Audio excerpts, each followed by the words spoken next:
each day is the same thing. To me, there are three things we all should do every day. If we do this every day of our life, you're going to have, what a wonderful, number one is laugh. You should laugh every day. You know, when I think about getting up and giving a speech, I can't help it. I have to remember the first speech I ever gave. I was coaching at Rutgers University. That was my first job. That's wonderful. And I was the freshman coach. That's when freshmen played on freshman team. And I was so fired up about my first job. I see Lou Holtz, Coach Holtz here. What was it like the first job you had, right? The very first time you stood in the locker room to give a pep talk. That's a special place, the locker room, for a coach to give a talk. So my idol as a coach was Vince Lombardi. And I read this book called Commitment to Excellence by Vince Lombardi. And in the book, Lombardi talked about the first time he spoke before his Green Bay Packer team in a locker room. They were perennial losers. And I'm reading this, and Lombardi said he was thinking, should it be a long talk, a short talk? But he wanted to be emotional. He said, be brief. And this is what he did. Normally you get in the locker room, I don't know, 25 minutes, a half hour before the team takes the field. You do your little X and O's, and then you give the great Newt Rockne talk. We all do. Speech number 84. You pull them right out. You get ready. Get your squad ready. This is the first one I ever gave. And I read this thing, Lombardi, what he said was, he didn't go in. He waited. His team was wondering, where is he? Where is this great coach? He's not there. 10 minutes. He's still not there. 3 minutes before they take the field, Lombardi comes in, bangs, the door opens, and I think you all remember what great presence he had. Right? Great presence. And he walked in, and he just walked back and forth like this, just walked, staring at the players. And he said, all eyes on me. I'm reading this in this book, and I'm getting a picture of this Lombardi before his first game. And he said, gentlemen, we will be successful this year. You can focus on three things and three things only. Your family, your religion, and the Green Bay Packers. And he thought that, and the rest of it, they knocked the walls down. The rest was history. I said, that's beautiful. I'm going to do it. Your family, your religion, and Rutgers basketball. That's it. I had it. Listen, I'm 21 years old. The kids I'm coaching are 19. All right? And I'm going to be the greatest coach in the world, the next Lombardi. And I'm ready. And I'm practicing out right inside the locker room. The manager told me, you got to go in. Not yet. Family, religion, Rutgers basketball. All eyes on me. I got it. And now finally he said, 3 minutes. I said, fine. True story. I go to knock the doors open, just like Lombardi. Boom! They didn't open. I almost broke my arm. I was like, it was when it didn't open. Now I'm down. The players are looking. Coach, help the coach up. Help him up. And now I did like Lombardi. I walked back and forth, right? And I was going like that with my arm, get the feeling back in.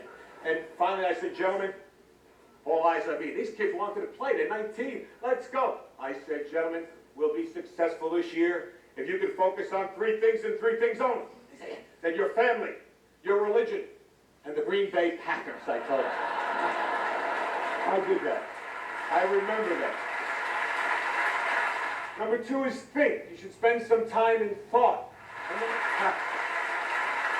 I remember where I came from. It's so important to know where you are. And I know where I am right now. How do you go from where you are to where you want to be? And I think you have to have an enthusiasm for life. You have to have a dream, a goal. You have to be willing to work for it. I talked about my family. My family is so important. People think I have courage. The courage of my family is my wife, Pam, my three daughters here, Nicole, Jamie, Leanne, my mom, who is right here too.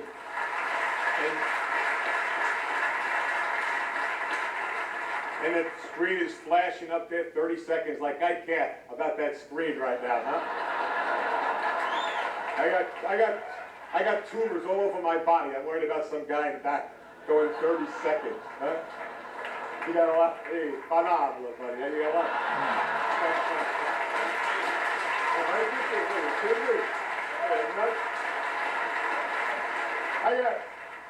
I just got one last thing. I urge all of you, to enjoy your life, the precious moments you have, to spend each day with some laughter and some thought, to get your emotions going, to be enthusiastic every day.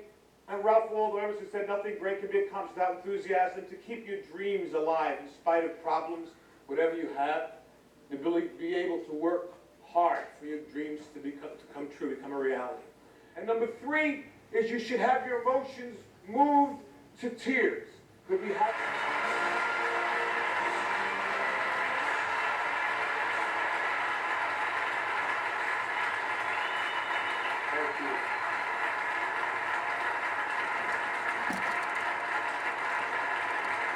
Thank you very much. Thank you.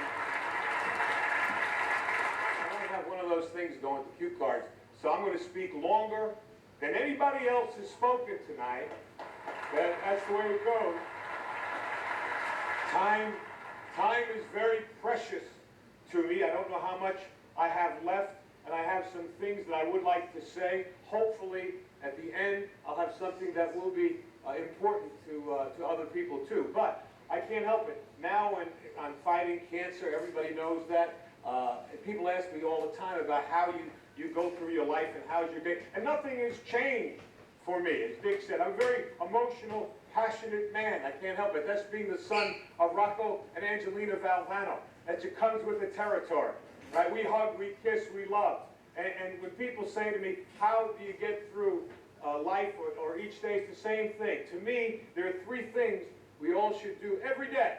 If we do this every day of our life, you're going to have, what a wonderful, number one is laugh. You should laugh every day. Number two is think. You should spend some time in thought. And number three is you should have your emotions moved to tears. Could be happiness or joy. But think about it. If you laugh, you think, and you cry, that's a full day. That's a heck of a day. You do that 7 days a week, you're going to have something special. They're helping me. We are starting the Jimmy V Foundation for Cancer Research.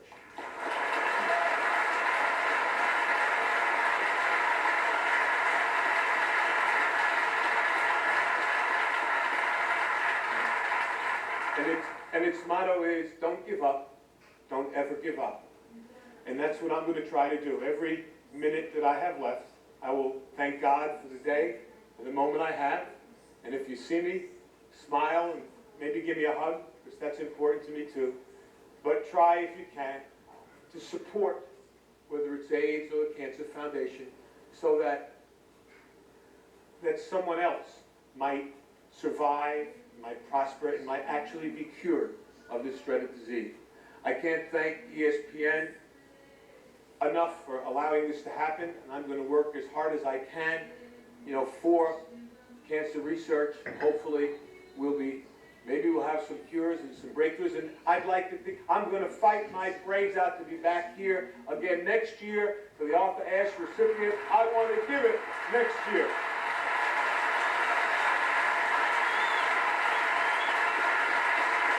I know I've got to go. I've got to go, and I've got one last thing. I've said it before, and I'm going to say it again. Cancer can take away all my physical abilities. It cannot touch my mind, it cannot touch my heart, and it cannot touch my soul. And those three things are going to carry on forever. I thank you, and God bless you all.